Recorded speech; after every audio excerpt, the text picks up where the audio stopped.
দেশ জুড়ে চাঁদাবাজির সঙ্গে বিএনপি নেতাকর্মীদের নাম জড়ালেও চাঁদাবাজদের বিরুদ্ধে কার্যকর ব্যবস্থা না নিয়ে সরকার আইডি দিয়ে রাজনৈতিক কৌশলে বিএনপির বিরুদ্ধে জনগণের নেতিবাচক পারসেপশন তৈরি করছে বলে অভিযোগ করেছেন বিএনপির আন্তর্জাতিক বিষয়ক সম্পাদক ব্যারিস্টার রুমিন ফারহানা।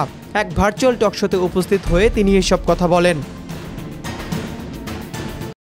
রুমিন ফারহানা বলেন, আমাদের ৭,৫০০ নেতাকর্মী বহিষ্কার হয়েছে, তবে এদের সবাই যে চাঁদাবাজির জন্য বহিষ্কৃত তা নয়। অনেকের বিরুদ্ধে দলীয় শৃঙ্খলা ভঙ্গ বা নির্দেশনা অমান্যের অভিযোগও রয়েছে। বিএনপি কখনো বলেনি যে দলের কেউ অপরাধ করলে সরকার তার বিরুদ্ধে ব্যবস্থা নিতে পারবে না।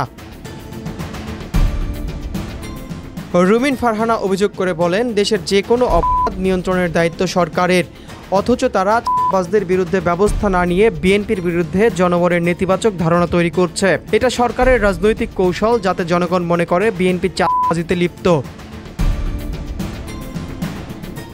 রুমিন ফারহানা আরও অভিযোগ করে বলেন, রাজনীতিতে পারসেপশন খুব গুরুত্বপূর্ণ। সরকার চাইছে বিএনপি চাঁদাবাজি করে এই ধারণা সর্বত্র ছড়িয়ে পড়ুক। সেই কারণেই তারা দ্রুত কোনো পদক্ষেপ নিচ্ছে না। সরকার ইচ্ছা করেই চাঁদাবাজদের বিরুদ্ধে সেভাবে ব্যবস্থা নিচ্ছে না। সরকার চায় বিএনপির উপর এই অভিযোগের পাহাড়গুলো চাপতে থাকুক।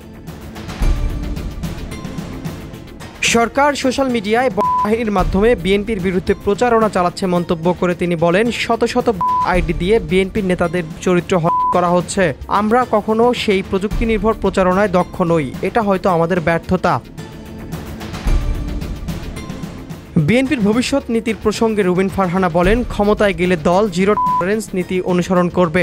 তারেক রহমানের বরাত দিয়ে রুমিন ফারহানা আরও জানান, জনাব তারেক রহমান অনেক আগেই বলেছেন, যদি বিএনপি সরকার গঠন করতে পারে, কোনো নেতাকর্মীর বিরুদ্ধে চাঁদাবাজি বা দুর্নীতির অভিযোগ এলে শুধু বহিষ্কারই নয়, দল নিজেই আইনগত ব্যবস্থা নেবে।